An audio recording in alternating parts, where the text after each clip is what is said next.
Father Rob, the cranky priest who's stuck in Rapid City, is texting me left and right, making fun of me. This is a guy that went to the Vatican for 5 years, hung out with the Pope, everything else, gave service there in front of all the people out there at in a square in Rome, and now he finds himself bouncing around on small planes from Minneapolis to Rapid City on a day-in, day-out basis, and his idea of a fun time is going to Mount Rushmore to see those dopey monuments for 15, 20 minutes. And he's making fun of me? Chris in Syracuse, New York. He's with us here on Mad Dog Unleashed. Christopher, good afternoon. How are you today, pal? Okay? Hey, doggy. Hello, Chris. How are you, pal? What's going on? I got a few things. I think the answer for the baseball problem is you're going to have several day-nighters during the season. That way you can start later, and it'll still leave enough open days. It's not the worst idea. I don't think teams like to sit there and use all these pitchers in those kind of spots that soon. But if you do play some day-nighters early, and you get them in, it gives you an opportunity here. Now, listen, you can make the argument, though, if you're in bad weather, what difference does it make if you play a day-nighter or a single game? You're still going to get snowed out, right? Yeah, but you spread them out throughout the whole season. Everyone plays 6 or 7 of those day-night doubleheaders. Oh, I see what you're saying. And they can start the season later, right? I'm with you, though. There's no answer, really. You hit it right in the head. I thought you meant beginning of the year. You're right. You can do the day-nighters. I was really referring to the single admission doubleheaders. But you could do the day-nighters, and you can play more of them in the course of the year. So as a result there, you can maybe start a week or so later in April. I get the idea. Go ahead. Next. All right. That Columbus-Washington game last night was great. That Perini guy or whatever's number 9 on Columbus. Yeah, he's a good player. He's already got 9 points, I think, in 3 games. And then lastly, Doggy, I guess a week ago you did something about the Evis pitch on MLB. Yes, I did. Yep.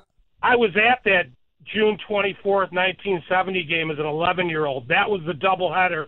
The Mercer hit 4 straight home runs. Yeah, people had mentioned that. I remember that. I I'm the same age as you, so you were there. What did he hit? He hit 2 homers in each game. In the first game, he hit 1 in the 8th. And then he hit 3 in the second game. Yeah, that's right. Yeah, and then the last at bat he had, I remembered. Hit a fly ball deep. He hit a deep fly ball. Yeah, hit a deep fly. Yeah, we were on the first base side in right, closer to right field.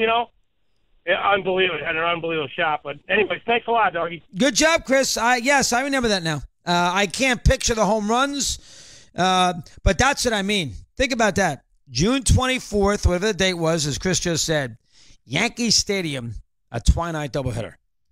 That's baseball.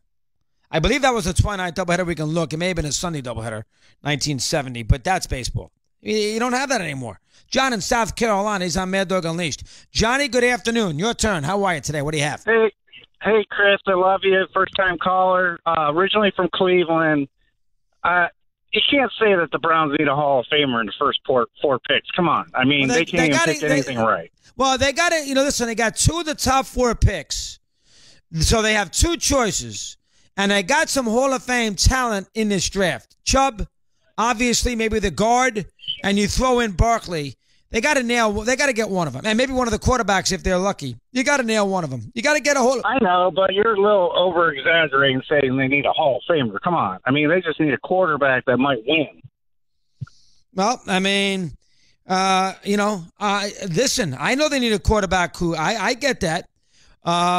But, bottom line is they can get the quarterback, John, good call. They can get the quarterback with that 4th pick, and they take the running back with the 1st pick. See, they're going to get a quarterback anyway. And unless they have determined that one guy is so much better than the other 3, and I don't think that's I don't know where the evidence is of that.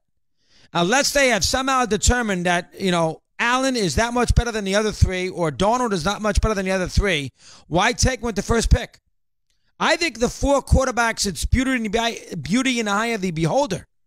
So it's a crapshoot with any of the 4. So take one at the 4th pick, but the running backs is the sure deal. That's the way I would handle it if I were the Browns. Mike in Atlanta, Mad Dog Unleashed. Mike, good afternoon. How are you today? Doing well, Dog. And to follow up on that, I was surprised that the Browns weren't at least a stronger player in the Kirk Cousins Derby, because you'd have all of these picks still be in your pocket. You'd have an established quarterback with a prime resume. You'd have Barkley. You might get Chubb. You're going to tell your fan base that once again, we're going to go to the draft and try to make a pick in the draft, and you've drafted Brady Quinn, and you've drafted Johnny Manziel, and you've drafted Tim Couch.